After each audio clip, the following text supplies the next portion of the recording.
ഇന്ന് രാവിലെ 6:15ഓടെയാണ് കൊട്ടിയൂർ പീഡനക്കേസിലെ 9ാം പ്രതി father Thomas Therakam Peravoor police സ്റ്റേഷനിലെത്തി കീഴടങ്ങിയത്. തുടർന്ന് കേസിലെ 10ാം പ്രതി വയനാട് CWC മുൻ അംഗം സിസ്റ്റർ ബെറ്റി ജോസും 8ാം പ്രതി Vythiri holy infant Mary convent superintendent sister ഒഫീലിയും പേരാവൂർ CI സുനിൽകുമാർ മുമ്പിലെത്തി കീഴടങ്ങി.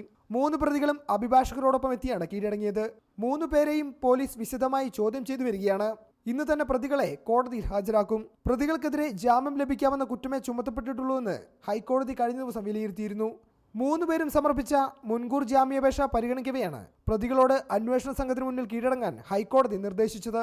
പീഡനത്തിനിരയായ പെൺകുട്ടി പ്രസവിച്ച കുഞ്ഞിനെ ഏറ്റെടുക്കുന്നതിൽ വയനാട് CWCക്ക് വീഴ്ച സംഭവിച്ചു എന്ന് അന്വേഷണത്തിൽ തെളിഞ്ഞിരുന്നു. ഇതിന്റെ അടിസ്ഥാനത്തിലാണ് സമിതി ചെയർമാൻ ഫാദർ തോമസ് തേരകം, സമിതി അംഗം സിസ്റ്റർ ബെറ്റി ജോസ് എന്നിവർക്കെതിരെ പോലീസ് കേസ് രജിസ്റ്റർ ചെയ്തത്. കുഞ്ഞിനെ ഏറ്റെടുക്കുന്നതിൽ വീഴ്ച വരുത്തിയെന്നാണ് Vythiri holy infant Mary convent superintendent sister ഒഫീലിയക്കെതിരെയുള്ള കേസ്. പോക്സോ, ഗൂഢാലോചന കുറ്റം എന്നിവയാണ് പ്രതികൾക്കെതിരെ ചുമത്തിയിരിക്കുന്നത്. അതേസമയം കേസിലെ 2ാം പ്രതി കൊട്ടിയൂർ ഇടവകയിലെ മാതൃവേദി അംഗം തങ്കമ്മ കീഴടങ്ങുമെന്ന് അറിയിച്ചിരുന്നെങ്കിലും ഇവർ എത്തിയില്ല. കേസിലെ മറ്റു പ്രതികളുടെ മുൻകൂർ ജാമ്യാപേക്ഷ കോടതി നാളെ പരിഗണിക്കും.